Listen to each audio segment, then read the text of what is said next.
जैसा कि सत्संग में बहुत बार आपको बताया जाता है कि जब तक हमारे पुण्य हमारे साथ रहते हैं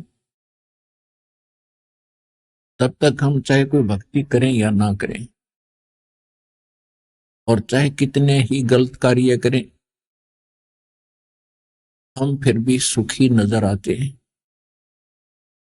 उनको संतान भी होती है, संपत्ति भी प्राप्त होती है, उनके कार्य भी अच्छे तरह चल रहे होते हैं, और वो भक्ति भी नहीं कर रहे होते हैं, क्योंकि उनके पिछले पुण्य किसी जन्म के इतने अधिक हैं कि वो उनको खूब खर्च रहे हैं, खराब कर रहे हैं, और फिर भी वो समाप्त नहीं हो पा रही। और जब तक वो समाप्त नहीं होंगे तो परमात्मा का विधान है, जैसे कर्म करेगा वो फल उसको अवश्य मिलेंगे, चाहे बुरे कर रखे हैं चाहे अच्छे कर रखे हैं। जब तक हम परमेश्वर कबीर जी की शरण में नहीं आते, जब तक हम उस पाप नाशक बंदी छोड़ कबीर परमेश्वर की शरण में नहीं आते, तब तक हम दोनों ही कर्मों को भोगते हैं,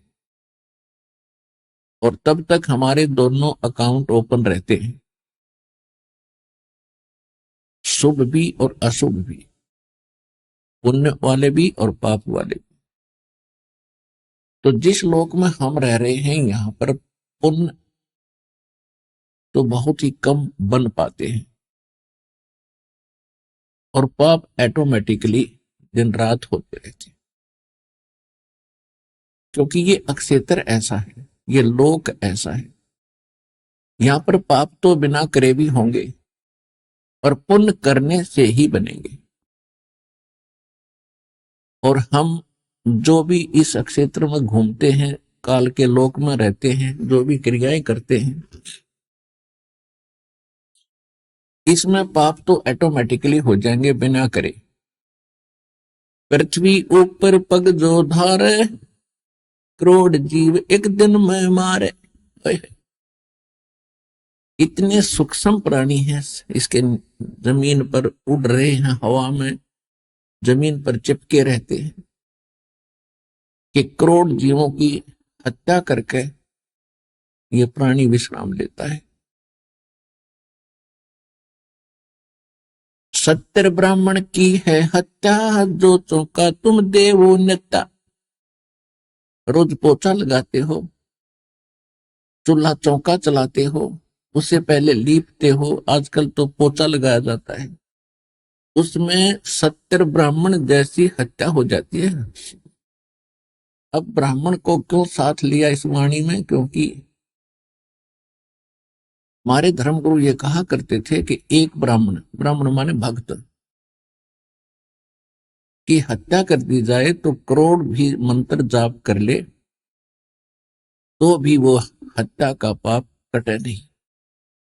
तो परमात्मा बता रहे हैं कि तुम जो साधना आप कर रहे हो वो साधना पाप नाशक है ही नहीं, चाहे लाख करोड़ के चाहे अरब मंत्र जाप कर लियो। और तुम जैसे आप प्रतिदिन पोछा लगाते हो तो उसमें भी तुम्हारे कितने पाप लग जाते हैं। एक चूल्हे के स्थान पर चूल्हा चौका जो देते थे, उस स्थान को लिपा करते थे डेली स्वच्छ बनाने के लिए। कहते हैं इतने से पोर्शन में 70 ब्राह्मण की है हत्या, जो चौका तुम देवो नेता। और जिस सरोवर तालाब में तुम स्नान करने जाते हो तीर्थ समझकर, या वैसे भी स्नान करते हो, ब्राह्मण सेंस हत्या जो हुई, 1000 ब्राह्मणों की हत्या होती है, जल स्नान करत हो सब। उसमें ना जाने कितने सूक्ष्म जीव रगड़ रगड़ कर तुम मार डालते हो। हरी बाथी पृथ्वी के रंगा, अनंत कोट जीव उड़े विहंगा। और तो कहते तारक मंत्र कोट जपाई, ये जीव हंसा तुम्हारी उतरे नाई। अपने आत्माओं आपको शंका ना हो जाए कि ये तो फिर हम भी कर रहे हैं और हमें भी ये पाप प्रतिदिन लग रहे हैं। हाँ, ऐसा ही है। जब तक हम गुरु की शरण में नहीं आते तब तक हमारे दोनों अकाउंट ओपन होते हैं। और हमारे ऊपर एक और विशेष कानून लागू है, जैसे किसी ने ड्राइविंग लाइसेंस बनवा रखा है, चालक प्रमाण पत्र, और वो भी रोड पर गाड़ी चला रहा है ड्राइवर, उससे यदि कोई इत्तेफाक से दुर्घटना हो जाती है और किसी व्यक्ति की जान चली जाती है, तो सबसे पहले जांच अधिकारी क्या करेगा, उसका लाइसेंस चेक करेगा कि ये चालक है भी कि नहीं, इसने जानबूझ कर तो नहीं ठोक दी, अनजान हो ये। जब उसके पास चालक प्रमाण पत्र मिल जाएगा तो 90% वो व्यक्ति बरी हो जाता है कि ये अनजान नहीं है, दुर्घटना का कारण अन्य हो सकता है। वैसे तो 100% ही बरी हो जाता है वो। और जिसके पास चालक प्रमाण पत्र है नहीं, और या है तो डुप्लीकेट है, तो उससे यदि ऐसी कोई दुर्घटना हो जाती है तो सीधा जेल जाता है, वो सीधा दंडित होता है। ठीक इसी प्रकार जब तक हम गुरु की शरण में नहीं आते, गुरु जी एक दीक्षा देते हैं, वो चालक प्रमाण पत्र आपका समझो। चालक प्रमाण पत्र उसको दिया जाता है, उसको पहले ट्रेंड किया जाता है, उसकी ट्राई ली जाती है, तब अधिकारी साइन करके देता है कि ये बिल्कुल ओके आदमी है, गाड़ी ठीक चला लेता है, ये जानबूझकर यानी ये दुर्घटना नहीं कर सकता, ड्राइवर बढ़िया हो गया। इसी प्रकार आप जी को पहले वो नियम पढ़ाए जाते हैं जो इस राम नाम की गाड़ी में को लेकर आप चलोगे शरीर को, उस सफर में आप किसी से दुर्घटना ना कर दें, जानबूझकर ना करो, तो वो सब नियम बताए जाते हैं, फाउल पॉइंट बताए जाते हैं, तब आपको दीक्षा दी जाती है। उसके पश्चात यदि फिर भी कोई दुर्घटना यानी कोई जीव हिंसा होती है, तो फिर आपको उनका पाप नहीं लगेगा। जैसे खाली खेत में हल जोतता है, एक हलाई होती है 30-40 फुट चौड़ी और 200 फुट लंबा अक्षेत्र, एक एकड़ का 200 फुट लंबा, 30-40 फुट चौड़ा। उसको हल जोतने के लिए हाली अपना एक स्थान बनाता है कि इसको पूरा करके फिर नेक्स्ट शेष किले को, एकड़ को, उसके बाद ऐसे बढ़ता जाता है, उसमें कुछ पोर्शन सिलेक्ट करता है, उसको ऐसे बाता चारों तरफ से घुमा कर हल को, ऐसे ट्रैक्टर वाले भी करते हैं। एक हलाई यानी 20-30 फुट बाई 200 फुट में जो हल से प्रयत्न करता है हाली, कहते हैं 1000 कसाईयों जितना पाप उसको लगता है। एक हलाई और सेंसर कसाई, अब ये पाप उसको होता है। फिर उसको पुण्य भी होता है, क्योंकि जब वो फसल पकती है उसमें से दाने अपने आप जमीन पर गिरते हैं, उसको चींटी पशु पक्षी और खाते हैं, तृप्त होते हैं। तो जब तक हम परमात्मा की शरण में नहीं आते और हम लाइसेंस नहीं बनवाते, यानी संत से दीक्षा नहीं लेते अधिकारी से, तब तक हमें दोनों ही अकाउंट, दोनों ही हमारे संग जो कर्म है, पुण्य और पाप, दोनों संग्रहित होते चले जाएंगे। खाली के वो 1000 कसाईयों जितना पाप एक हलाई में ऋषि से सैकड़ों हलाई जन्म यानी वो करता है, तो वो सारे पाप पाप कर्म में लिख दिए, और फिर उसकी फसल को खाकर जिन पशु पक्षियों ने दुआ दी वो पुण्य में आगे ऑटोमेटिकली। जब हम परमात्मा की शरण में आ जाते हैं फिर वो पाप हमारा नहीं लगेंगे जो हल जोतने में पहले लगते थे। या आप सफर करते हो अपने किसी काम वश, तो उसमें भी आपके पैरों के नीचे जीव मरते हैं। और जिस समय आप परमात्मा की शरण में आ जाते हो, फिर वो पाप आपके बैड अकाउंट में नहीं लिखे जाएंगे, क्योंकि परमात्मा का एक विधान है कि वो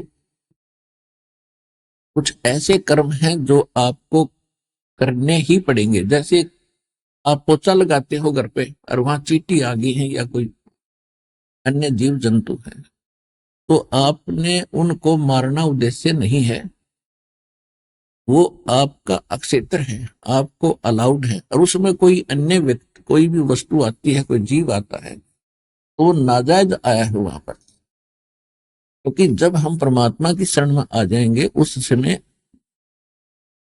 परमात्मा आपका वकील, एडवोकेट का भी काम करेगा और फिर आपको इन पापों से बाईपास करेगा। फिर परमात्मा के पास एक और पावर है। जब ही सतनाम हृदय धरो और भयो पाप को नाश, जैसे चिंगारी अग्नि की वाई पड़े पुराने घास। अब जैसे, अब तो ये तो प्रोटेक्शन हो गया वर्तमान का, दीक्षा लेने के बाद का। आपके असंख्य जन्मों के इतने पाप इकट्ठे हुए पड़े हैं कि आप पर असंख्य युगों तक भी भोग भोग के पूरे नहीं हो सकते, समाप्त नहीं हो सकते।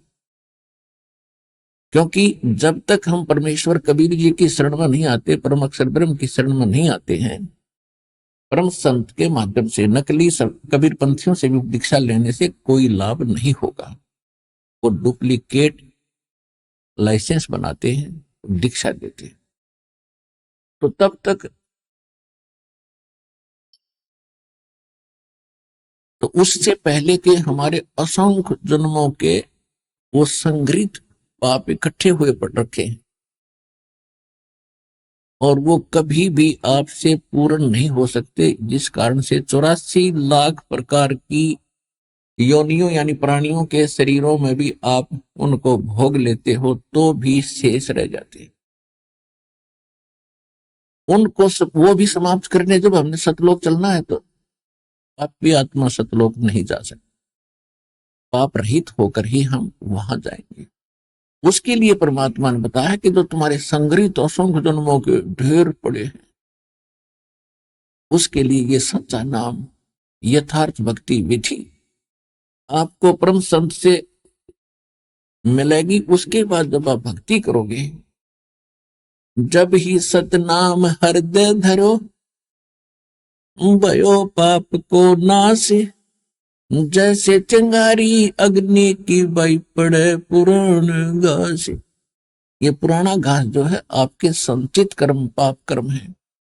और 1000 टन सूखा घास पड़ा हो, तो वो कितने क्षेत्र को कवर कर रखा है 1000 टन घास ने। और फिर उसमें एक माचिस की सीख लगा दी, तिल्ली जला के, वह सारे ने फूक कर राख बना देगी। और फिर चलेगी तेज हवा, उस राख को कहीं की कहीं पटक मारेगी, वो फील्ड क्लियर हो गया।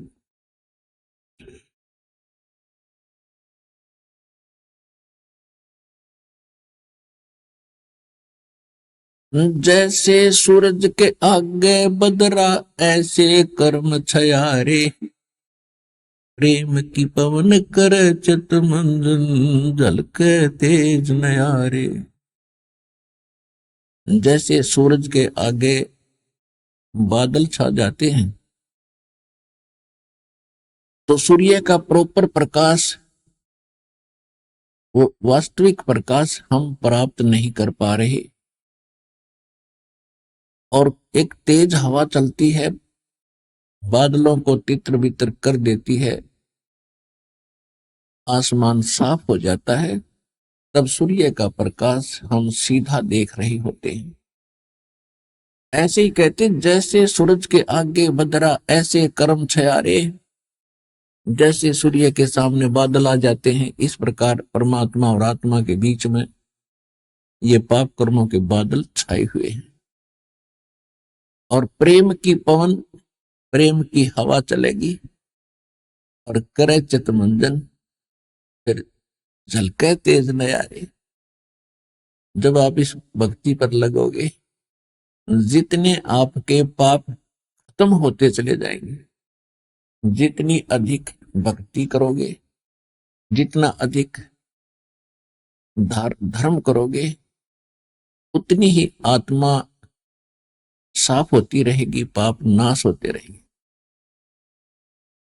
और जब पाप नाश हो जाएंगे, परमात्मा की जरा सी भी चर्चा कभी चलेगी, कोई भी परमात्मा की कथा हम सुनेंगे, आंखों से ऑटोमेटिकली अश्रु धारा चल पड़ेगी, कलेजा भर भर के आवेगा। तो ये समझ लेना कि अब आपकी वो प्रेम की पवन चल पड़ी और उससे भी पाप नाश होते हैं।